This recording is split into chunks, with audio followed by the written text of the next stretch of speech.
The Mike Wagner Show is powered by Sonic Web Studios. Hi, this is Mia Mosinzia, also known as Mia No Time for Love. Check out my latest book, Missing, available in print and ebook formats on Amazon.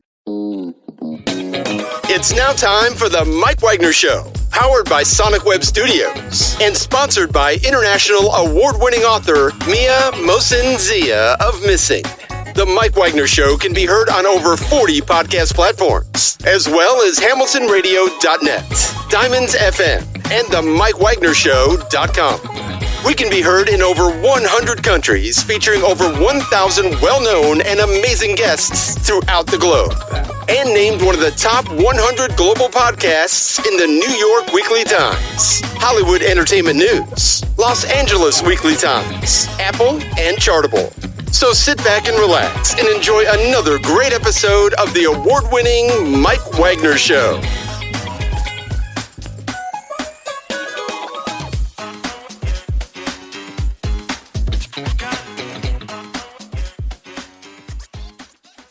Hey everybody, it's Mike from the Mike Wagner Show, powered by Sonic Web Studios. Visit online at sonicwebstudios.com for all your needs. Looking at a professional website without breaking your budget? Sonic Web Studios is the answer.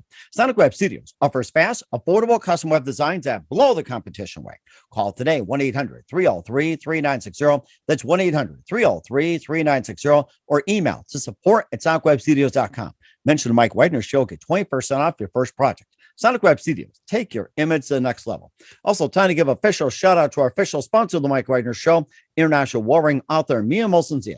If you love fast-paced mysteries, you'll love Missing by Mia Mosinzia, available on Amazon in paperback and ebook. Missing is fast-paced and intriguing with an unforgettable twist. Takes place in 4 countries, 2 strangers, 1 target, where truth is an illusion and those you love will be the first go missing. It's available on Amazon in paperback and ebook. Missing by Mia Mosinzia has garnered great reviews and even loved and endorsed by Howard celebrities, including Joanna Casteel, Forbes Riley, and many others. So grab your copy today for Goes Missing by Mia Mosinzia, available on Amazon.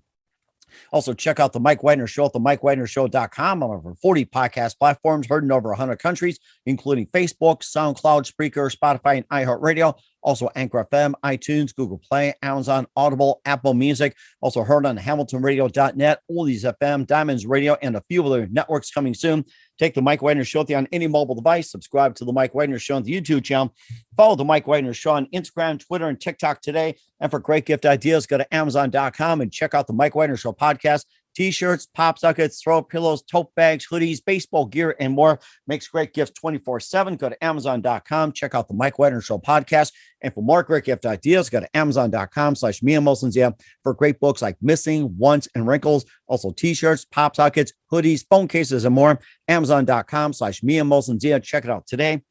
I'll support the Mike Wagner Show on Anchor FM, PayPal, themikewagnershow.com. You can buy me a coffee at buymeacoffee.com at the Mike Wagner Show.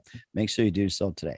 She's backed by a popular band, a Chicago native, first discovered Ohio on a college visit to Ohio University in Athens, met her future husband, Jim, and traveled back to Chicago and worked at numerous ad agencies and relocated back to Ohio in 2014, freelance copywriter, editor, and more. She was also, author of the amazing books, Meet Maddie, Best of the Trail Food Diaries, also Columbus Food Truck, and more. And she's going to talk about a new kind of truck, was the Ohio Ice Cream Truck. So you remember the Ding Ding Ice Cream Man days? Well, they're back, and this time she's going to talk about the one in Ohio. And live, ladies and gentlemen, from the Plus Studios in beautiful Ohio as well, too. And of course, she had her share of ice cream and bringing ice cream near you. The author of a brand new book, Ohio Ice Cream Truck. Ladies and gentlemen, the multi-talented Renee Casteel Cook. Renee, good morning, good afternoon, good evening. Thanks for joining us once again. Thanks so much for having me back, Mike. Well, it's great to have you on board as well, too. And always looking forward to having you on. Of course, especially you're hungry for breakfast, lunch, and dinner. You did Meet Maddie as your first book, Trust the Trail Food Diaries, the Truck Food, and also Columbus Food Truck. And you got a brand new one called the Ohio Ice Cream Truck. And tell us more about the brand new book, Ohio Ice Cream Truck. Yeah, so if you can see that right there on the screen, it's called Ohio Ice Cream, A Scoop of History. And this one's a little different. It's a little bit more of the historical angle and a tour guide as opposed to a cookbook. A lot of people aren't making their own ice cream at home, so we pivoted away from the recipes, and we were able to include a lot more of the stories.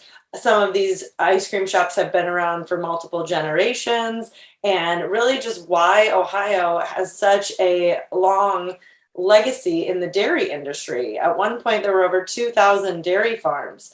And now, that is translated into a multitude of ice cream shops, ice cream trucks, ice cream carts, all kinds of different setups, but everyone taking their own spin on a timeless treat. Amazing. And what is your favorite ice cream? So I can't pick an ice cream place because, that's like picking kids. And No, I'm talking about the flavor. Just a flavor. Perfect. I was going to say, since I've talked to you last, I have a couple more kids. I had twins. So, oh, congratulations. Yeah, thanks so much. So now I can't pick a favorite, obviously. But in terms of what I've been sampling the most of, being the Buckeye State, there are a lot of different takes on chocolate peanut butter combinations. Oh, wow. And some people like to approach that with a chocolate base and a peanut butter, say, ribbon swirled through. Some people like to go the opposite direction and do a really rich peanut butter ice cream and put chocolate chips in there. And that's actually a flavor that it used to be known as the Buckeye State from Jenny's Splendid Ice Creams, which is featured in the book. It's now called salted peanut butter with chocolate flecks, but I'm always going to call it the Buckeye State. When they expanded outside of Ohio, they had to make it a little bit more understandable for those that might not recognize that immediately, by saying Buckeye was signaling the chocolate and peanut butter combination. That's really interesting too. And of course, according to the book, the Buckeye State has legitimate claims as the birthplace of the ice cream cone, the banana split, the Klondikebar, the Good Humor Man, and everything else. Jenny's Splendid Ice Creams, Mason's Creamery, and Dairy Hut, and Whip-de-Doo, and Tom's Ice Cream Bowl, Grater's, Johnson's, and the list goes on and on. It sure does. On. We were fortunate to have space for about 25 books to feature here, but there's an entire section in the back called honorable mentions because I just kept getting people feeding me, more shops that they wanted to see featured. Everybody's got their local favorite, whether it's a mom and pop or it's someone that has expanded like Jenny's from, the heart of Ohio here in Columbus, out to many states, almost all the way to the West Coast, in fact. So, some are known more nationally and some are more regional favorites. And I think that's what makes it so unique. Everybody kind of has their own favorite.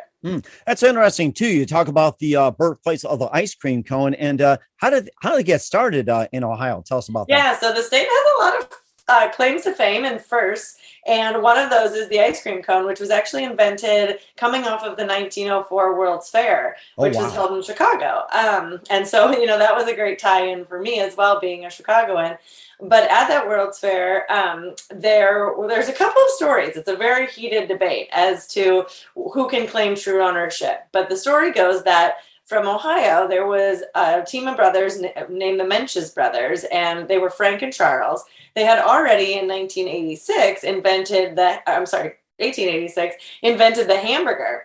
And so they're very entrepreneurial in the food space. They would later go on to create Cracker Jack. So all things that, as Americans we're familiar with and love.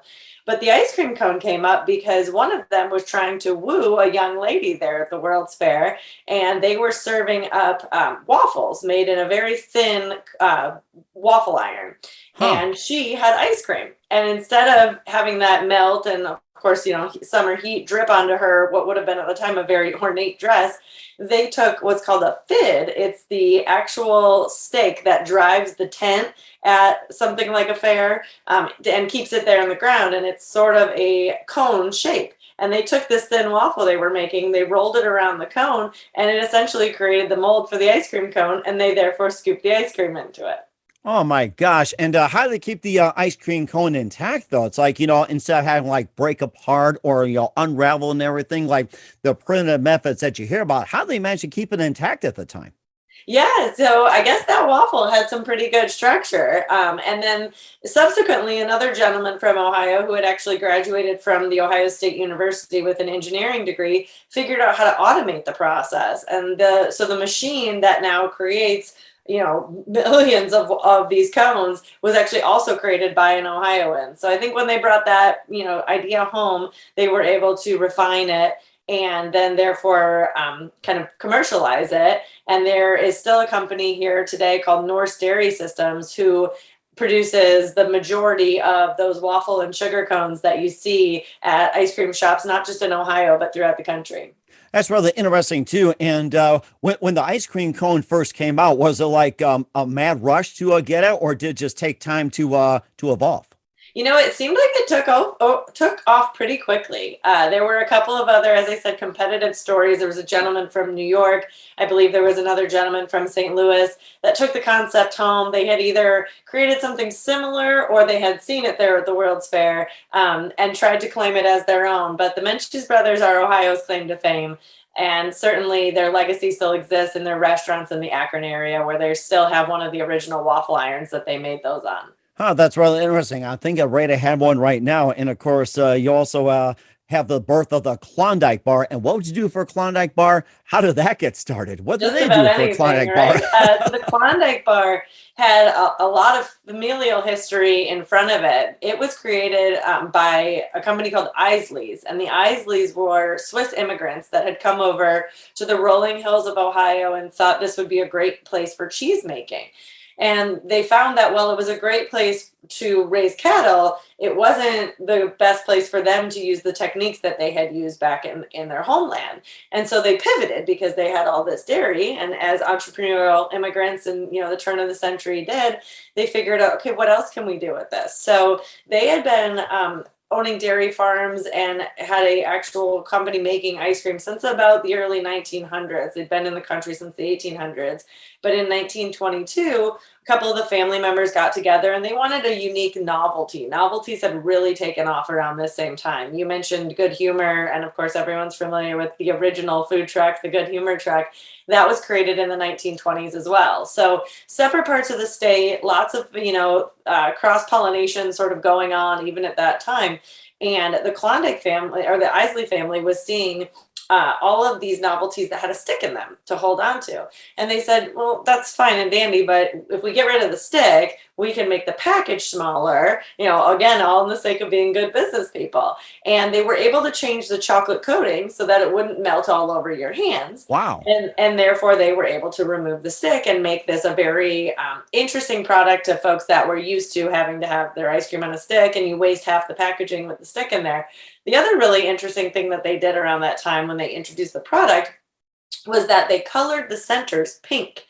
And not everyone had a pink center, but if you got a pink center, you were able to redeem it to get a free Klondike the next time you went to an Isley's location. Oh my gosh. Really, And that's why people did that for a Klondike. What'd you do for a Klondike bar? Get one with the pink in it and you get another Klondike bar. That's what you do. Price of one. So even though the Isley's company, which at its height had over 300 retail stores, dairies in Ohio, and had actually expanded to other bordering states, they actually went out of business in the late 70s. They had sold off all of their last operations. There was one family member that hung onto theirs, but now they are part of a company out of Pennsylvania called Conroy Foods, and that's why you can still get not only the Klondike bar, but you can still get Isley's ice cream at a number of grocery stores. That's really interesting too. And of course, another popular confection came out of it too was also the birth of the banana split. And tell us about that. Yeah, so the banana split is originated from Wilmington, Ohio. It's a very small town on the way basically down towards Cincinnati if you're going from Columbus. And in Wilmington, there was a restaurant named Hazard's Restaurant, and it was Ernest J. Hazard who owned that. And Wilmington College is there, and he was looking for a way to bring in college students at the time. And this was in 1907. He challenged his staff. So a lot of innovation right around the same time. But Mr. Hazard challenged his staff to come up with a new type of dessert. And it turned out to be his creation, of course, that he picked as the winner. So what he did was he split a banana, and now we all know where he was going with it. He put 3 scoops of ice cream in it, 3 different toppings, the whipped cream, the cherry, and he sold this as a banana split. Very quickly, he decided he needed a specific vessel to serve this in. And so there's a company called Anchor Hocking, which is in the Hocking Valley close to Athens, Ohio, that was able to produce these banana split boats. And now we all know that mold as iconic for the banana split. And of course, that dish has transcended not just state lines, but is a popularity throughout lots of the world as a banana split. That is so interesting. I still think of that cartoon, The Banana Split. It's kind of inspired by that. So, yeah. That's so amazing too. And we're here with Reneecasteelcook. And what are some of the other popular ice cream stories from the Ohio Ice Cream Truck? We'll find out just 1 minute. But first, listen to the Mike Wagner Show at themikewagnershow.com, powered by SonicWeb Studios. Visit online at sonicwebstudios.com for all your needs. Look at a professional website without breaking your budget. SonicWeb Studios is the answer. SonicWeb Studios offers fast, affordable custom web designs that blow the competition away. Call today, 1-800-303-3960. That's 1-800-303-3960. Or email to support@sonicwebstudios.com. Mention Mike Wagner Show, get 20% off your first project. SonicWeb Studios, take your image to the next level. Also, time to give a official shout out to our official sponsor of the Mike Wagner Show, international warring author Mia Molson-Zia. If you love fast-paced mysteries, you'll love Missing by Mia Molson-Zia, available on Amazon in paperback and ebook.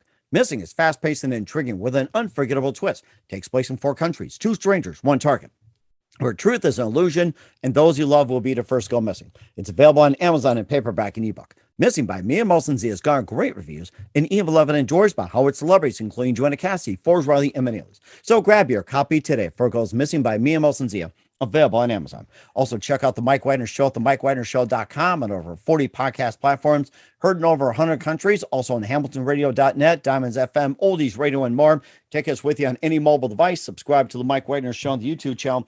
Follow the Mike Wagner Show on Instagram, TikTok, and Twitter today. And for great gift ideas, go to Amazon.com and check out the Mike Wagner Show podcast.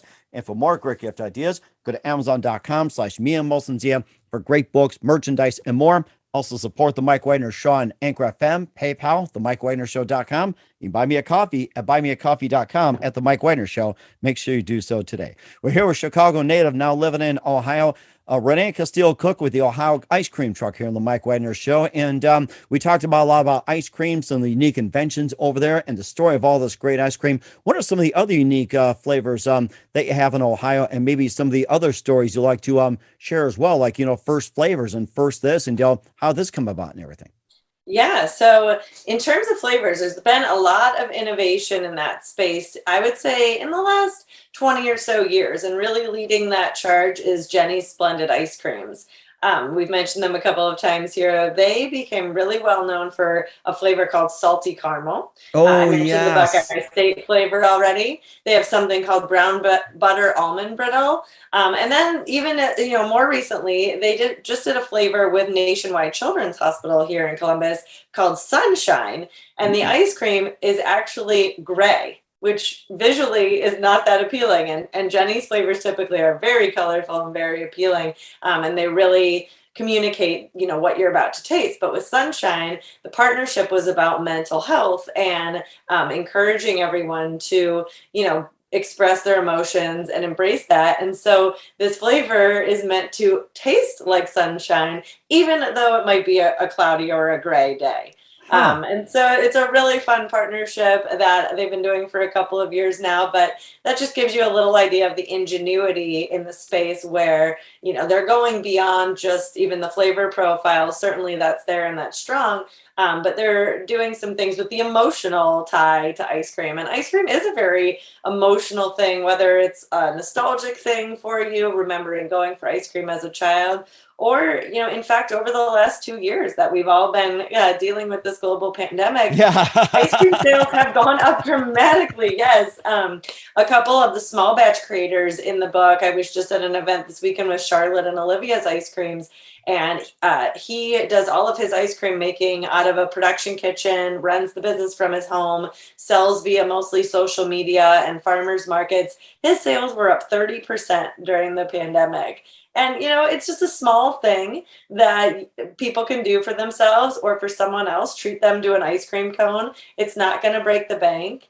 Matt Wilcoxon from Johnson's Real Ice Cream, who's featured in the family section of the book, because they are actually 3rd generation. They started in Bexley, Ohio, when his grandfather was working as part of the meat production, essentially, of the grocer. And they realized, people are coming here to get their meat and it's in a freezer. We can make ice cream and stick it in their freezer next to their meat, and they can pick it up when they come in for their groceries. And so they started just asking people, what flavors are you interested in? And at the time, you were able to request a very specific flavor. You could walk in and say, I want chocolate mint this week. And they would make you that, and it would be there in your case for your next pickup. Actually, it went so well that they ended up closing. The grocer closed. They bought the building and turned it into just an ice cream store. I shouldn't say just, because they do still have a small restaurant that's kind of like a lunch counter, but they're most known for their ice cream. And one of their favorite flavors from generations of customers, you've got grandparents now bringing their grandkids in, third and fourth generation families, is actually banana. And they tried to take banana off of the menu one year, and the customers were so unhappy that it was missing that someone created a petition in the restaurant, left a piece of paper behind, and within a couple of days it was filled up with signatures until Johnson's agreed to bring this banana flavor back. Oh my gosh, that's so amazing. And how about some of your favorite ice cream moments as well, too, even as a child today and everything like that? What are some of your favorite ice cream moments? Yeah, so when I was a kid, the dedication in the book is to my mother, who claims that every day, Mike, I'm not sure if this was good parenting or if she's exaggerating a little bit after 30 years, but she claims that every day after preschool, we stopped for ice cream. We had a family friend that we would drive home, and she's no longer with us, unfortunately. Otherwise, I'd ask her to vouch for my mom's memory. But either way, I ate my fair share, even on very cold Chicago winters. Ice cream was always a priority for me.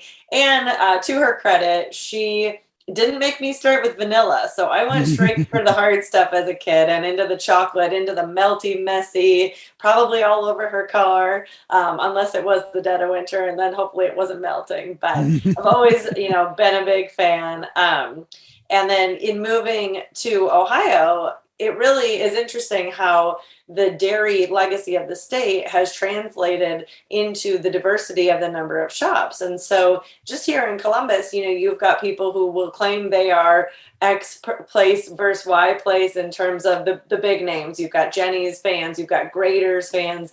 Graeter's is another great family story. They actually started before the turn of the century when their great-great-grandfather was selling ice cream novelties. And he had left Cincinnati and came back in the early 1900s, started Graeter's from essentially the back of their Victorian home. And they were having people come into the front parlor to purchase it. And then unfortunately, he was in a tragic accident in 1919, and his widow was left with the business. And she had two relatively young sons. They were in high school still at the time, and they pushed through. They decided they were going to keep it going. They had a couple of locations going in the more affluent areas in Cincinnati, and they were making their ice cream 2.5 quarts at a time. They still make it in that same French pot process that makes their ice cream have a very specific mouthfeel, a really particular texture. And the other thing that Graeter's is known for is a very large chocolate chip. So instead of breaking the chocolate into actually small chips, they have a process where they melt it and then they swirl it in. And so you get these giant chunks alongside, some smaller chips. But everyone's always really excited when they get a giant chunk. And they do that in a they do it in a variety of flavors that have that chocolate in it, but they do it in a black raspberry chip, which has long been a Graeter's go-to for many Ohioans. You're making me so hungry already. I'm ready to go to the store and grab some. If I have to walk or run there, I'll be glad to do so. The nice part is now a lot of these places are shipping. And so you can get online after this and order yourself some Graeter's, and you can try that black raspberry chip firsthand. Jenny's as well does shipping, and a number of others that are included in the book. Oh, definitely. We will certainly do so. And what's the most unusual flavor of ice cream that you ever encountered? Okay, so there is a shop profiled called Mason's Creamery. They are in the Ohio City neighborhood of Cleveland, Ohio, and their story is fantastic. They actually are transplants from California. The husband was originally from the Cleveland area, and he convinced his wife to come back to the area when they were looking for a new opportunity. They wanted to get out of the work that they were doing in California. And so he had, a few years prior to them moving, bought her an ice cream maker for her birthday. And Helen is her name. And she looked at him and she's like, honey, I love ice cream, but I don't really want to make my own. So he started making it for her. She's like, now that'll work. So he got really, really good at making ice cream. And when they relocated, they still kept making it just for their friends and family. And people encouraged them to pursue that as a potential new opportunity. So the first event that they signed themselves up for, that they submitted to be a vendor at, was an Asian festival in Cleveland that at the time had about, and I believe it's back now post-pandemic, and I'm sure it has equally as, if not more, of a following, had about 30,000 attendees for their first event. Wow. And they made an ube ice cream. And ube, if you're not familiar, is a root vegetable. It's a Japanese root vegetable. And what's really compelling about it, beyond the flavor, because it has a really unique flavor, is that it creates a purple colored ice cream. And I don't know, about folks listening. Hopefully we're not all, we of course we eat with our eyes, but hopefully we've progressed past the childhood days of ordering the blue ice cream. Although my children I remember that. Yeah. Based on color. Yes. And so one of my twins eats mint chocolate chip because her favorite color is green.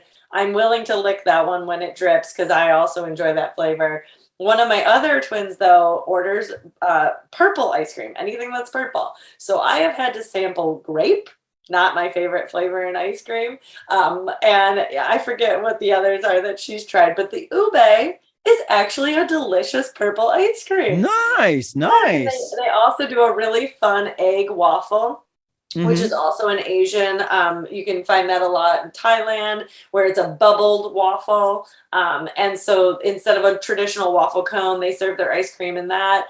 They've even done partnerships with local bakeries where they've had macaroon, so like a large shell of a macaroon cookie, and they'll sandwich the ube ice cream in between that. And there's some beautiful photography in the book that shows both of those. Oh my gosh. You talk about the sampling, to your children and everything else. And maybe you think of Baskin Robbins back in the day, since we're both Chicagoans. Like every time I go in, you always ask for a little sample. I would sample every 33 ones. I seem to get attracted to the sherbets. I think raspberry got hooked on. I think, what was the other one? Yeah, like some kind of swirl or something lemon. It's just like, boy, this is going back like years and years and years. And Sure. Mint and different chocolates. You like your chocolate fudge or triple chocolate. You have like, let's see, I think you had chocolate brownie. It's like, oh my gosh. It was like, oh yes, so many of chocolate that. almond was always my mom's favorite, but my husband is with you on the fruitier flavors.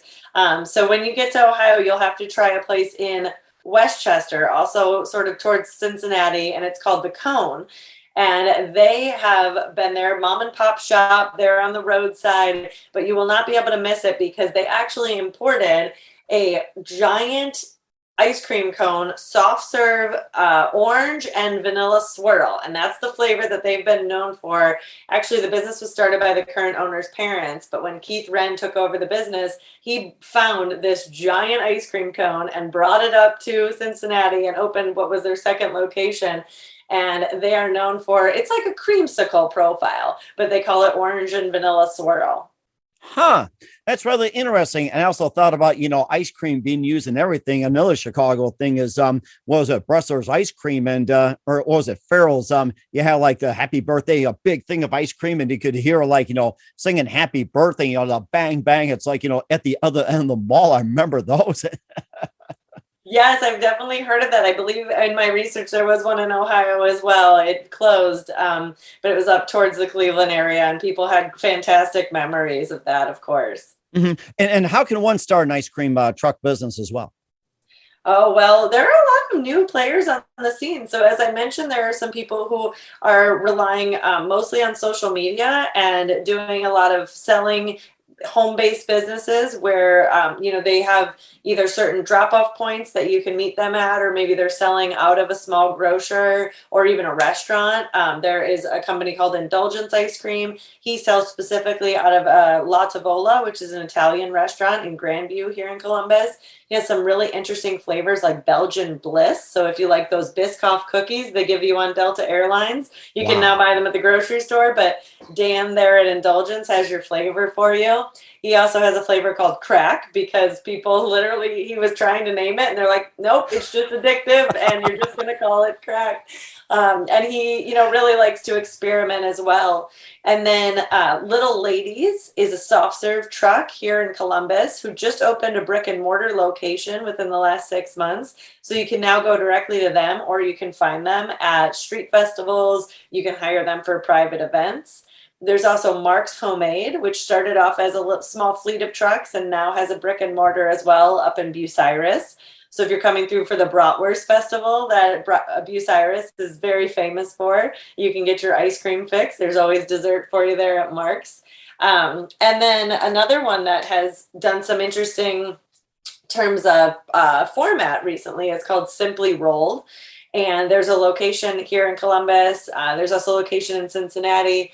But they do a Thai-style rolled ice cream, which is on a cold griddle. So they actually pour the liquid ice cream onto the griddle, and then you can pick your toppings, and then you watch them actually push a scraper across it, and it turns the ice cream into these beautiful rolls that then get piled into a cup, and they get topped again with all of the toppings that are inside. Lots of things that are very Instagrammable, if you will. So between the colors, the flavors, and the presentations, there's always a social media opportunity when you're eating ice cream. And certainly do so as well, thanks to Instagram, Twitter, TikTok, and everything else. And we all encourage everybody to eat ice cream. Where can we find Ohio Ice Cream Truck at, Renee? So you can find the book on Amazon.com as well as Barnes & Noble for major retailers. I believe also Target.com.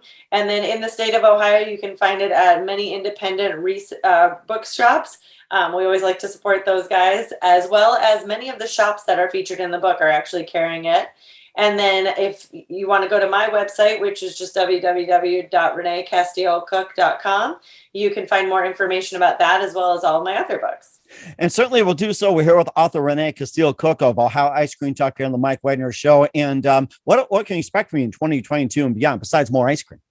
Yeah, so the rest of this summer, we've got plenty of events. I was just out at Velvet Ice Cream, which is another multi-generational. They're actually in their fourth generation. And what's outstanding about that is that I believe the statistic is going from the second to third generation, the number of businesses that stay in the family drops down into like the tens of percents. Under that, like to the fourth generation, it is 8%. Wow. Of businesses actually past that far. And so they, have kept the business. They even have a fifth generation sort of getting groomed and ready. They've got a code of ethics for the Dagger family, and Luconda Dagger is their current leader with her sister Joanne and some other family members that are very involved in the organization. But every year they host the Utica Sertoma Club's Ice Cream Festival for Memorial Day weekend. And they were excited to be back in 2022 and will be in future years, all 3 days of that weekend, supporting and celebrating the fact that they've been making ice cream for over 100 years. And actually their anniversary was during the pandemic. So this was a big celebration this time. But I'm going to be throughout the state for the rest of the year. And then this is breaking news, but I just got the green light on a new book that should be out in 2023. And it's actually going to be similar to the flavor that I mentioned I always have to try. It's actually going to be all about the candy of the Buckeye. Oh, so candy of the Buckeye. Yeah, we're going to profile various shops throughout the state that make the Buckeye candy, why it's become so famous, some new and more modern takes on a very traditional candy, and even some foods that are inspired by it, like a Buckeye pizza. Ooh, we're certainly looking forward to that. So guys, go get some candy, get some ice cream, everything else you're making. You can actually do that all in the same place at both Aglomisi's Brothers and Deitch Brothers, 2 different parts of Ohio. So if you need your ice cream fix with the candy counter in the same location, check out one of those.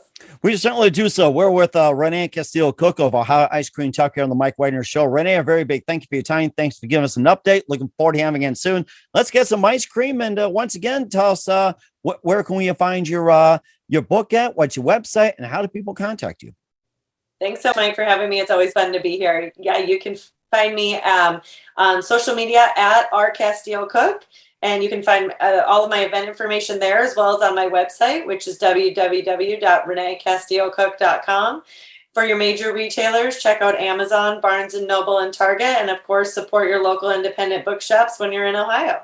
We'll certainly do so. Once again, Renee, it's great to have you on. A very big thank you for your time. You're always amazing, and looking forward to having you again soon. Make sure you keep this up to date. Thanks, Mike. Have a sweet summer. The Mike Wagner Show is powered by Sonic Web Studios. If you're looking to start or upgrade your online presence, visit www.sonicwebstudios.com for all of your online needs. Call 1-800-303-3960 or visit us online at www.sonicwebstudios.com to get started today. Mention the Mike Wagner Show and get 20% off your project. Sonic Web Studios. Take your image to the next level. Hey everybody, my name is Forbes Riley and I'm an American actress and a TV host, and I was delighted when I got my copy of Missing, which is Extraordinary Relation of Ordinary People based on a real life relationship. It's well written. It's amazing. You know, it talks about a man who has lost his wife and his daughter, and it's very well done. I'm going to highly recommend that you go get your copy of Missing. It is a powerful, exciting read. Mr. Mian Moshe Zia. He is the author of Missing. And I want to give a big shout out and a kiss all the way halfway around the world to my dear friend. Check him out at Mia's website. It's called www.miamoshenzea.com. Missing, available on Amazon. Again, I'm Forbes Riley, and I will see you again soon. Bye-bye.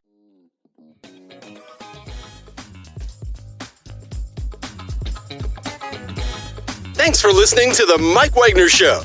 Brought to you by international award-winning author Mia Mohsen-Zia of Missing, and powered by Sonic Web Studios. Be sure to join us again on over 40 podcast platforms, and of course on the mikewagnershow.com, hamiltonradio.net, and Diamonds FM.